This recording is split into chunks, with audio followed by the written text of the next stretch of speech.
Hello, greetings, and warm welcome, dear respected audience. This is Estamala, your firstly and successful global educator, SDG, ESG, and technology enthusiast from Malaysia, who not only focus on her herself, her life, but also desire to see others excel in their lives by offering quality education for all. Dear respected precious audience, esteemed academician, the dedicated project team of Elegant Empire Education welcomes you to the Real Talk with Experts Sustainable Development Goals Forum. We are privileged to have Professor Dr. Rania Lampu and Assistant Professor Dr. Anjum Qureshi here with us today as our hosts and project leader for this SDG forum is Dr. Anjum Nasir. We will explore transformative strategies, empower communities through knowledge.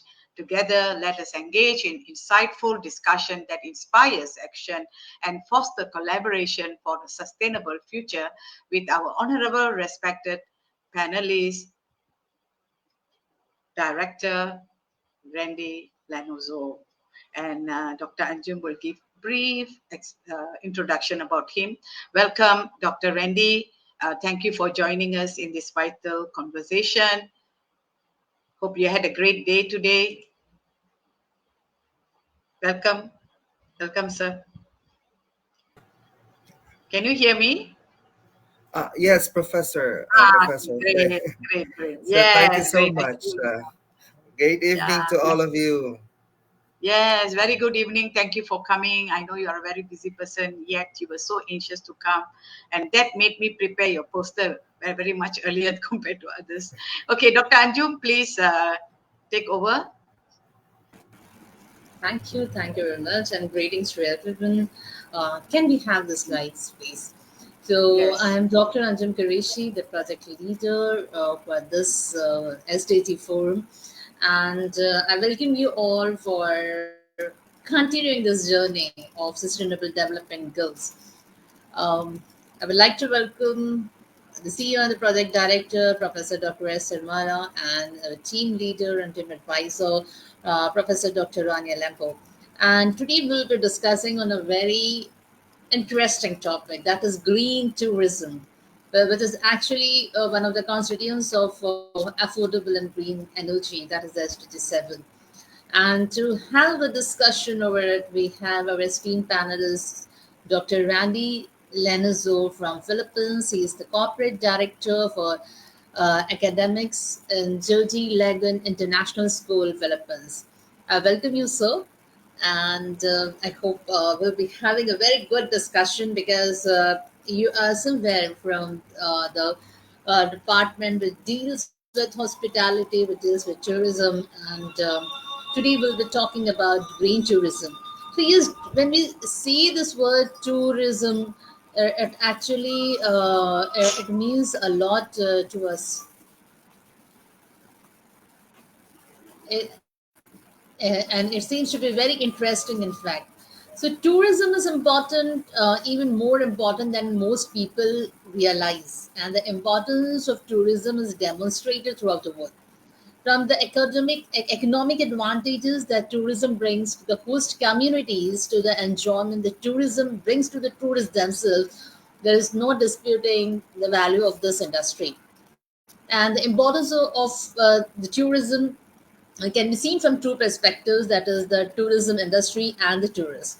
So yes, of course, tourism is very important and the people are always so much interested about it, going visiting places, about traveling and learning something new. But when we look at the environmental impact, so yes, there is another term that is coming in, is green tourism, or sustainable tourism, ecotourism. All these words just start creeping in. So, Dr. Randy, to begin with the discussion, I would like to just ask something, like, what makes green tourism different from the normal tourism? Okay, so thank you so much, Dr. Anjum. And once again, mabuhay, greetings from the Philippines. So excited to be here in this wonderful session tonight. As to the question, what makes green tourism different from the normal tourism? Well, green tourism, also known as the ecotourism, or nowadays we call it the sustainable tourism, which focuses on responsible travel that benefits also not just only the local communities, but also, very important, our environment, which unlike with the normal tourism or the regular tourism, which may prioritize convenience or sometimes luxury at the expense of nature, you know, and green tourism emphasizes minimizing environmental impact and promoting conservation. And I could always think of so many, examples here in the Philippines, knowing that Philippines is also really very rich in natural resources. Like for example, the Palawan, even my city, the General Santos City, which is a coastal areas. So we can now differentiate really what normal tourism is and what the essence of this particular green tourism is all about, or the sustainable tourism. Yeah. Yeah, that's really interesting because green tourism, when we talk about it, is somewhere a responsibility where we are fulfilling our desires to explore new places and learn new cultures, new traditions. At the same time, it is an act where it helps in preserving the local traditions as well. And as you said, yes, that the tourism, when we talk about ecotourism, so it has a lot of environmental gains. In fact, it is a step towards protecting our nature.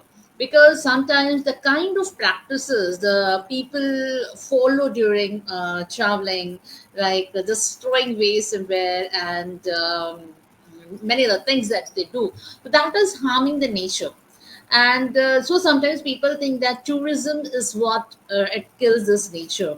And uh, well, though it is true, it is also important that the tourism industry is and always been a big voice when it comes to the conservation and the protection of animals and nature. So here, I would like to know from you, like, how will green tourism impact the flora and fauna, and how will it help in the environmental conservation? Green tourism encourages biodiversity protection. As you mentioned, when we develop and we, make some improvements to our places, the tourist attractions, it always equates sometimes to, distractions and all. But, green tourism encourages, as I said, biodiversity protection by promoting, as you said also, Professor, responsible practices. I mean to say you have to take actions. We need to be mindful of our actions so that we reduce, the distractions of our habitat and, of course, reduce pollution. Tourists are basically often educated on preserving natural environment, and all of us are all aware on doing it, and the wildlife as well through activities such as wildlife watching or trekking. Sometimes, we go to mountains, you try to explore the environment and all. But of course, again, as a tourist or a local people living in that community, it's all our responsibility of promoting responsible practices, and that's actually one of the ways actually that helps or impact the flora and fauna, and as well it helps the environment in conserving it on its natural phase, or uh, how it was created by the nature or our ecosystem itself. Yeah. That's again really very informative. And yes, when we talk about tourism, one thing that is associated with is somewhere it helps in improving the economy. Because people travel to a location and then they have to live in a hotel over there, and of course you will have to spend money for that. When you're traveling, you need to spend money. You spend money on your booking your tickets, then travel, you stay in a hotel, and then you have to eat in the local restaurants. You use the public transport. You do shopping when you go there. So this is somewhere the tourism as actually contributing to the global economy, if we say, because nowadays this tourism or traveling is not limited, where we can travel to any part of the world. And there are some towns, some countries who actually rely on tourism. Tourism is one of their greatest earning sources, or which is helping them to grow an economy. So when we talk about green tourism, so somewhere we need to change our practices. We need to adopt sustainable practices, that we say. So because and also because you're somewhere from this hospitality department and all, so I would like to know, like, what will be the effect of green tourism if we switch to green tourism? What will be its effect on hospitality sector and the employment opportunities? Yeah, thank you for asking that, Professor. Because as you said, I was really exposed. I'm a graduate of hotel and restaurant management. We were able to produce thousands of graduates already, and now they were all deployed in hospitality and tourism sectors. And because of this SDG, not just only the SDG 7, all of this, we even thought really of integrating all of the SDGs, the goals in our curriculum, to make sure that we align also to whatever the United Nations are now building or asking us also to contribute to the environment. To specifically to your question on the effect of green tourism on hospitality sector and employment opportunities, well, green tourism will drive the hospitality sector to innovate and adopt eco-friendly practices. This also can result to new job economic opportunities. Basically, it creates new and innovative job opportunities to hospitality graduates. You know, and there are many demands for sustainable accommodation. So nowadays there are, so even our country, the Department of Tourism, they even launched about the green hotels, and I know it's also present in other countries, the green hotels, the eco lodges, and in the tourism industry, I know that they will need to train staff to operate these facilities, implement great practices and educate tourists. And for instance, farm stays and eco resorts, like in Cebu City. I don't know if you've been there, no, Cebu City, in Siargao. These are all increasingly offering sustainable tourism options. And these areas or cities that I've mentioned, Siargao and Cebu, they're known offering of the sustainable, or green hotels. The Palawan I mentioned earlier, my city as well. Many of our hotels are now offering this kind of hotels, and with that, if they're offering sustainable tourism options, it creates also opportunities for locals to learn, and have that employment. And these jobs range from, of course, they can also be an eco tour guides, or can be an environmental consultants, or even manage a sustainable farm to table operations in tourism areas. In fact, in our city, um, we have already a farm to table restaurants, farm to table, um, uh, buffet resto and resorts and all. So they have already these opportunities. And with that, the green tourism, it really gives us more, it widens, the opportunities for hospitality graduates in the sector to explore and offer um, new, innovative, and of course, a responsible, a very responsible um, accommodations. Yeah, as we've said, green tourism is more on sustainable and responsible practices. Yeah. Yeah, that really seems to be interesting, about knowing about the green hotels and how new employment opportunities will be generated for people. And but here, I just want to know one thing, because this is somewhere we are changing the concept of tourism that the people have followed till now. We are shifting from tourism to green tourism. Of course, there is Mhm. responsible practices, sustainable practices that we have to follow. But do you think that can it work so easily, or what will you require? And how will we educate the guests and the tourists about the sustainable practices during travel and also where during the tour? So, how can we educate the people and the guest or the guests and the tourist about it? Because it is Yeah. something new concept which many people are not aware about this. It is just making changing some of your habits, in fact. But still, how can we educate the people? Yeah, that's true. That's true, Professor.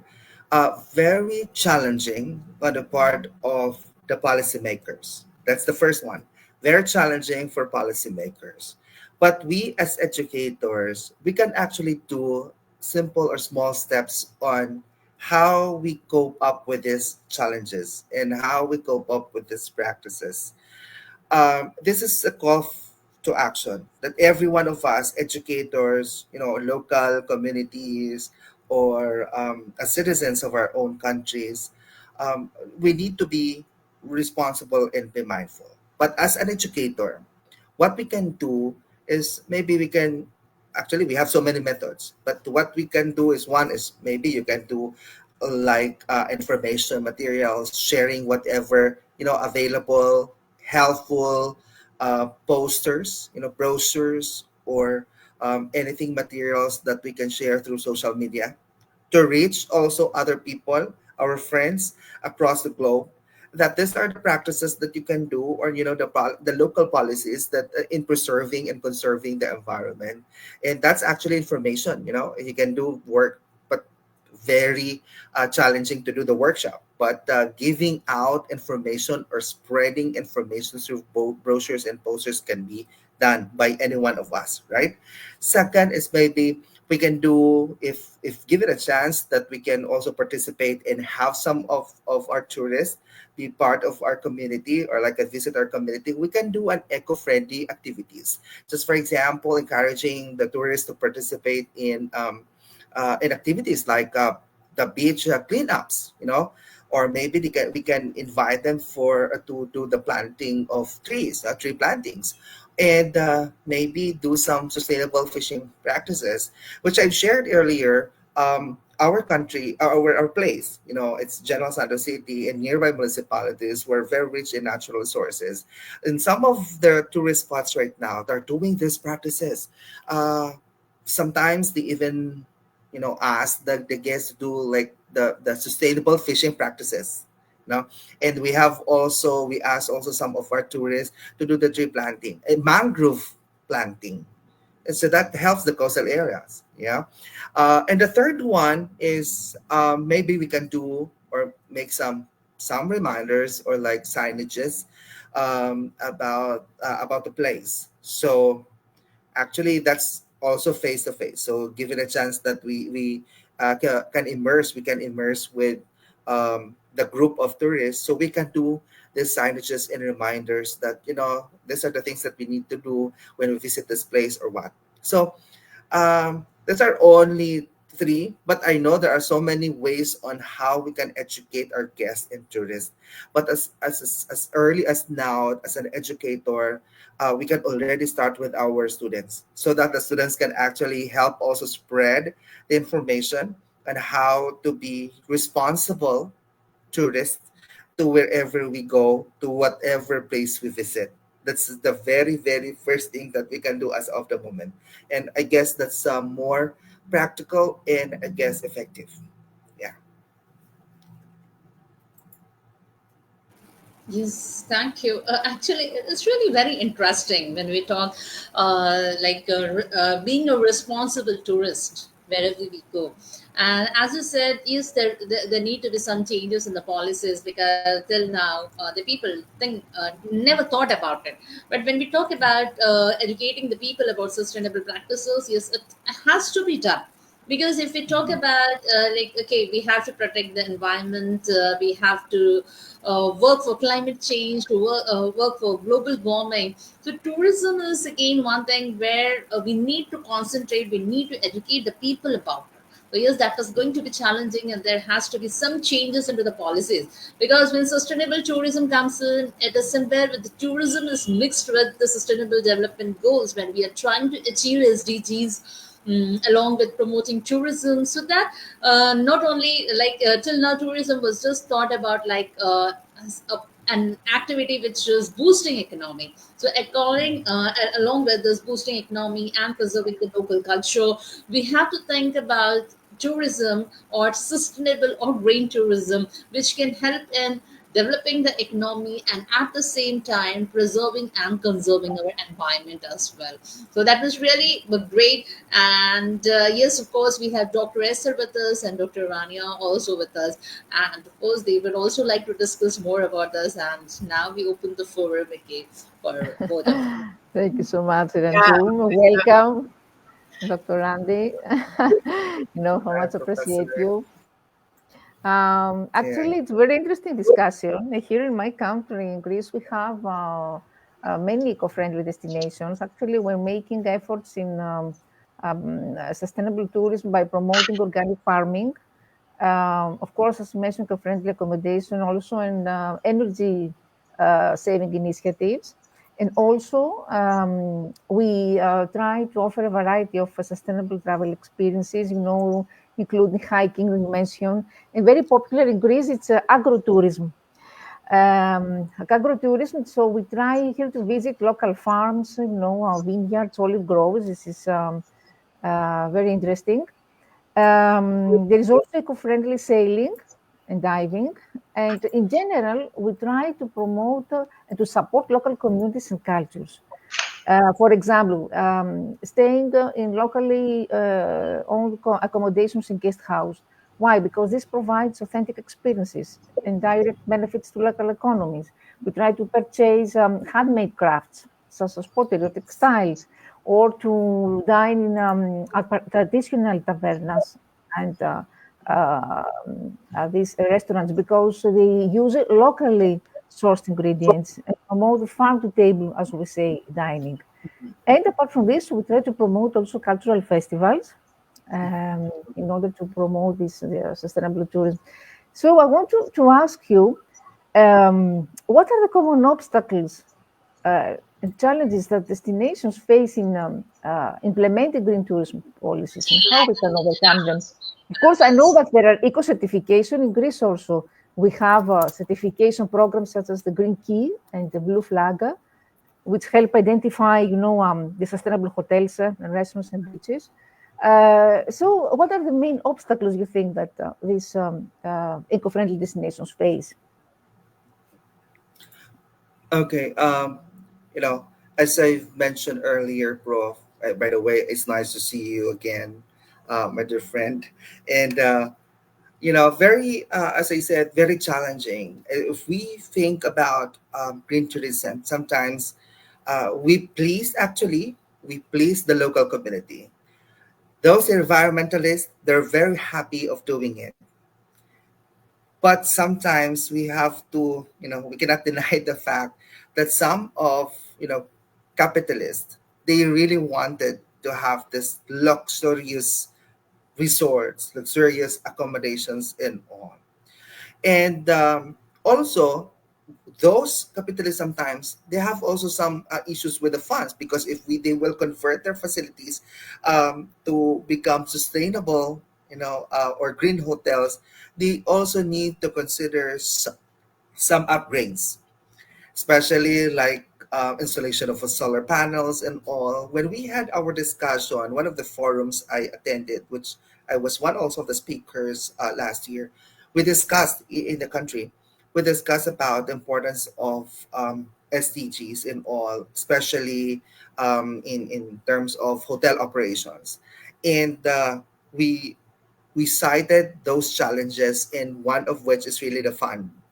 The second is the resistance of the local people, because sometimes, again, even if we try to mitigate some, issues, it creates actually, as mentioned by one of the speakers, like, ripple effects with other things, other areas. So as we develop this one, as we protect this one, it actually it distracts others. or it destroys others. So that's one, high cost, financials, and technology. So, well, as we also upgrade, I know we also upgrade with technology.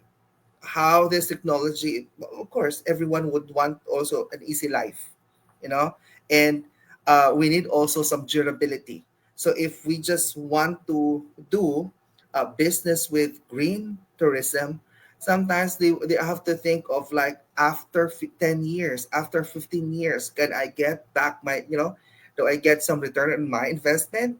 So something that they have to to consider as well.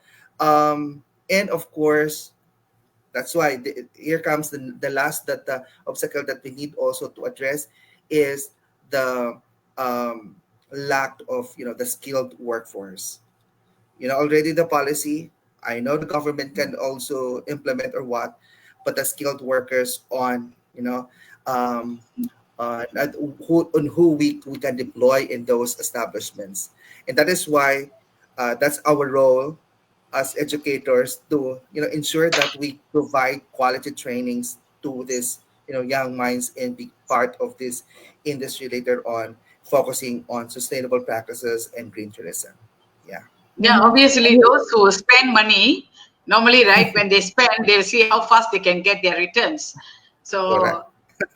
as people who spend money are always people who have tons of money and they are businessmen, investors, in big projects and all that. So, they always want to see how fast I can get the returns. So, again, we have to touch the heart of the investors. Otherwise, it's going to be difficult.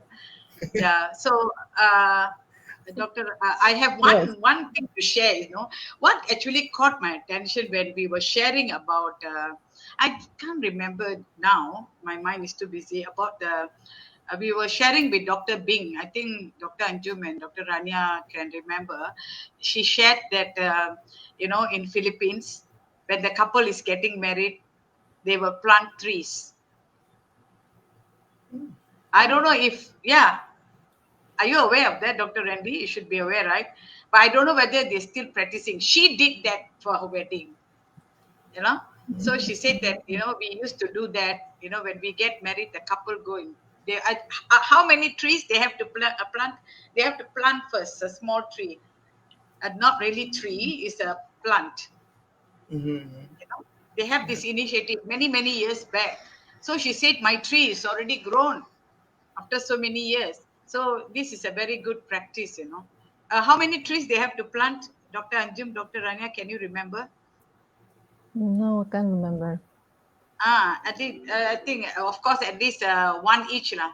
So at least two, they have to plant the two seedlings, right? So are you all still practicing it? It's a very good initiative.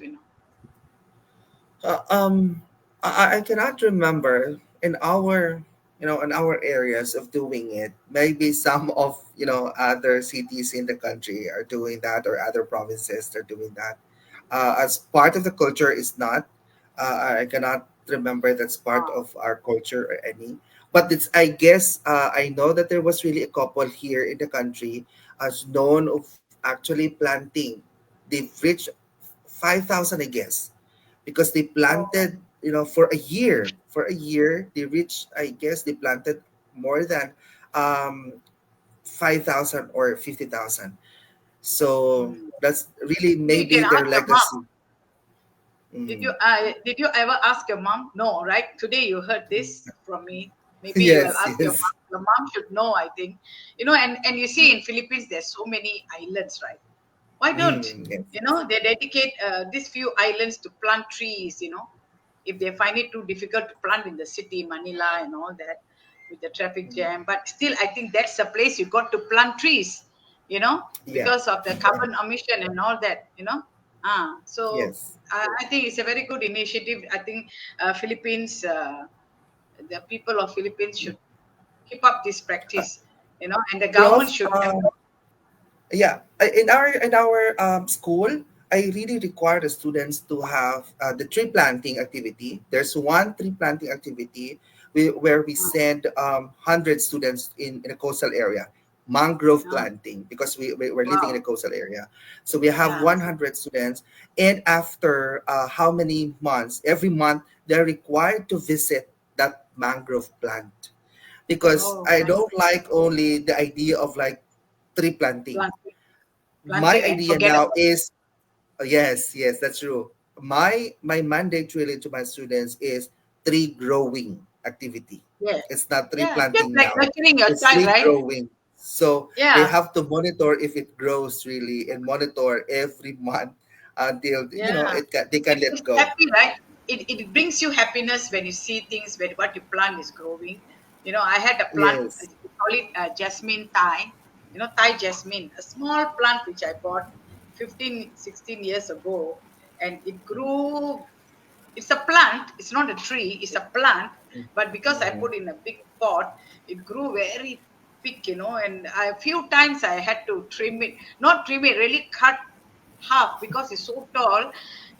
My heart hurts when I cut the plant, because it's just like a baby and it bears a lot of flowers. And then every morning I see, I don't know, in the center of city, these two small, I don't know what bird is that, small tiny bird, two of them will always come in the morning. I think that the top part is black, and at the bottom here yellow, and it would chip chip chip, and then always come and sit on the plant every morning. I used to watch. I keep my sliding door open to ears to hear and see them. It's really this little pleasure. How can we have it? It's good for mental health, right? So Yes, Yes. yes. it's like a human being, a living thing, right? A living thing. So you have connection with what you plant, you see. So it's very sentimental. I've experienced, so I know how nice is it to have plants, yeah, especially the flowering plant, you know. Yeah. Especially, I love to see flowering. I also have, even now, I have the spider plant, small ones. I must have living things in my house, living plant. So I have the snake plant inside my house. It's good for oxygen. And then I have in my bathroom, I have the spider plant, and another plant, just to have something green, beside having plastic flowers there, you see. So it's really interesting, So those who believe in this planting trees, they are happy people actually. So we should cultivate this habit.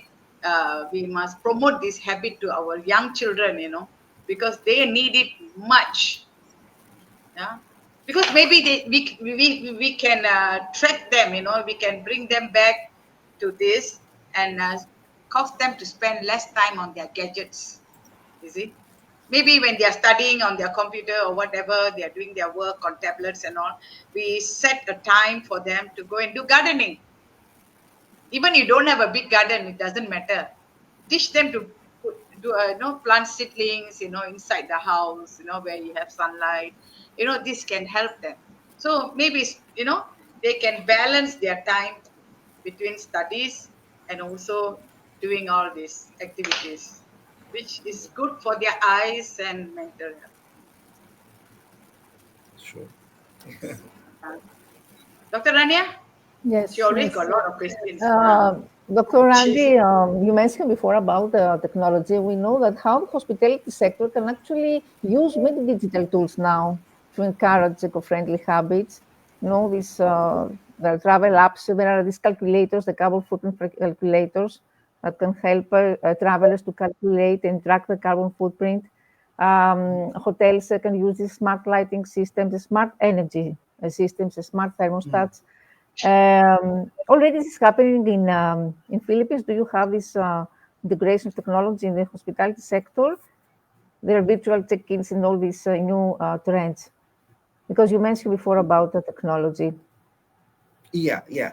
That's why I mentioned about technology, because yes, we have really good technology, which we can use in doing one of the best practices in sustainable practices. I mean, so but of course for some investors, they're also hesitant of, again, because they always think of this technology may not actually give them, better returns. So it's just they will always think that it's only an expense, you know. But I know for many big hotels, like five-star hotels in Manila or big cities like in Cebu and Manila, they have those practices, and they also use those technology in helping them, uh, of course, conserve energy, yeah, and make sure that they also lessen, the carbon footprints within their establishment. But of course, for the provincial areas like in our city, it's not that really, you know, trending, uh, I should say, or not in demand, because again, people will always think, especially for capitalists, will always think that it's just an expense, you know. Mm-hmm. Definitely. So, you mentioned about education and awareness. So, apart from education and awareness, how can tourists be encouraged to adopt finally sustainable behaviors, even if this means that they want to alter their usual travel habits? I mean, for example, it's a peer influence when tourists are influenced by the behaviors of the local people. For example, if we showcase them sustainable practices as the norm, this would be example for them. Or if we try to engage them locally in local activities by visiting the artisan shops or attending cultural festivals. But apart from this, what kind of incentives? If we talk about the cost, about discounts, is it possible to give discounts for sustainable choices or create loyalty programs? If you get this package, for example, the sustainable package, you will have the opportunity to reuse the towel or something like this. Apart from certification, can we give other incentives and rewards for those who want to adopt sustainable practices? Yes, yes.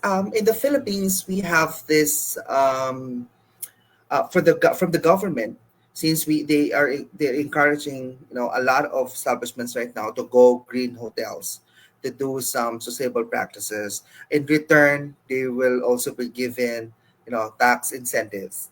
That's for the business and for the government. Yes, they're doing that here. Just to make sure that you invest to this in all the sustainable practices, but of course, we can give you tax incentives or what. Okay, in terms of like tourists, but we usually do in the local communities. That's very true. Cultural, shows and all, artisan shops, souvenir shops, and all. They're doing that, and they make some packages as well. Aside from promoting their local traditions or culture, they give also some affordable souvenirs or packages to tourists. So make it is also one of the uh, projects of the government, especially the Department of Tourism in the country, to really sell and promote the culture of our local communities. They even, actually, the government, they even organize shows or like exhibitions in different places. Just for example, because we have 17 regions in the country, they visit to one place this month so that they can, and all of the regions can now show their cultures, their products and services, and they can sell also the same. Also, they will bring that to others regions, and etc., etc. And why they're doing this? Because tourism in our country contributed a lot to the GDP, and it has really very good, in terms of contribution, really good contribution to our economy. And knowing people here, and not just the people, but also places you will visit, you will never regret of visiting our place. So the three of you, you're all invited to come and visit our country and Please, experience please invite us. Philippines. Please invite us. Go and have some Yes, session in your tourism school, as well as with great pleasure to be with you, yes. and also Oh. enjoy holiday. Is Baguio, or is it Baguio? There's one place Yeah, we in have Baguio. Baguio is the summer Yeah, capital. Baguio Yeah, is in also a the tourism place, right? Yeah, is it near to yes, your yes. Logi Ilangan? No, it's actually in the north. I am in the Oh, south. Yeah, so it's in Okay. the big archipelagos, in the big islands. We have Luzon, Visayas, and Mindanao. I am situated in Yours is Mindanao, near which and island? Which island? yes, you can Mindanao, find here Luzon, uh, Mindanao, Luzon. Where's your island? Luzon, Visayas, Ah, Mindanao. I'm ah, in the southern part of the country, but we Mindanao, have Mindanao. very good coastal area. We Ah, are the Jensen is the tuna capital. If you love fish, if you love tuna, we are the tuna capital of the wow, Philippines. We wow. have a lot of seafoods. So if you will visit, I can give you really very best quality of Yeah, seafoods I mean, this here. means, yeah, tuna is a very good commercial value, right? And I think they export to many Western countries as well as Asian countries because tuna you don't get Yes, everywhere in Asia, right? You don't yes, get it yes, yes. everywhere, right? We Yeah. export most of, and we can actually visit even um, uh, the fish port, where you can see 50 kilograms or 100 kilograms of tuna freshly caught. Wow, wow. Yes. So, Ah, and you can try also their fresh sashimi on the, right there and then. yeah. Okay, okay. Wonderful. Okay, before we just close, because Dr. Anjum has another session, I think she has to leave. Um, so, I had this wanted to ask you. Okay, I want to ask one last question, very short ones. The waste management. Okay, what are the most of the waste which is you can get from uh, green? I mean, tourism. Tourism is plastic. Is it plastic? Yeah. Obviously, plastic, right? Plastic. Really, the Yeah. plastic is the issue. So most So, of the schools right now in our country, especially in our campuses and different campuses in Mindanao, we really discourage the single-use plastic. So uh-huh. we're very strict right now. All of our students are now having their own tumbler, and they're required to um, just use them. No other single-use plastic. So if they will drink, they will drink water or what, they have to use them on their yeah, it's own. very good, very good, very good. So, how is the waste management industry in Philippines? It's another challenge because none of the local government units has the capability of really investing to such facilities. Unlike with I know other countries like Singapore and Yeah, yeah, and many Japan, they countries. have really very good technology in doing that waste management. But Yeah, in the even in country that UAE, I just met somebody. She's a yeah. lady, but she is Mhm. doing waste management in UAE. Indian lady who was who migrated there many years. So you see, is waste management is another area where many of us can explore. Okay. Yeah. So thank you so much, Dr. Randy, for coming. And I have to apologize for starting late because of the other event. And Dr. Anjum, thank you so much for coming and hosting your SDG. I call it your because she's the project leader for this. And Dr. Rania, thank you for coming. And please do a brief closing and we'll close it. I haven't Mhm. taken my dinner also yet. Thank you. Thank you Thank so you. much, Thank you. Dr. Andy Lenoso from Philippines, Dr. Anjum Curesi and Dr. Esther Mala, and all participants. It's my honor to give the closing remarks to the forum Real Talk with Experts. What a joy to organize this forum online and to be able to welcome experts and dignitaries in the field of education, which is a good sign to collaborate together to enhance the education system globally.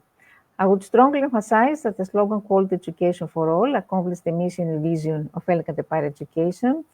Thank you, Dr. Randy, for highlighting the significance of green tourism and the role we all play in shaping a more sustainable future for our planet. Tourism is a powerful industry, but it also comes with responsibilities, both to the environment and the communities we visit. Green tourism represents more than just a trend. It is a commitment to preserving the natural wonders, rich heritage, and cultural uniqueness that make each destination special. By embracing sustainable practices, we are not only protecting the ecosystems that support tourism, but also ensuring that local communities thrive.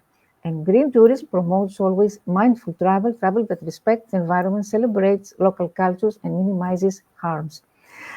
Of course, you mentioned at the end that to effectively educate guests in tourism, it's essential to integrate eco-conscious messaging into every aspect of the travel experience, and by using a combination also of digital tools, engaging experience, and community collaboration, the hospitality sector can encourage travelers to adopt eco-friendly habits and become more responsible global citizens.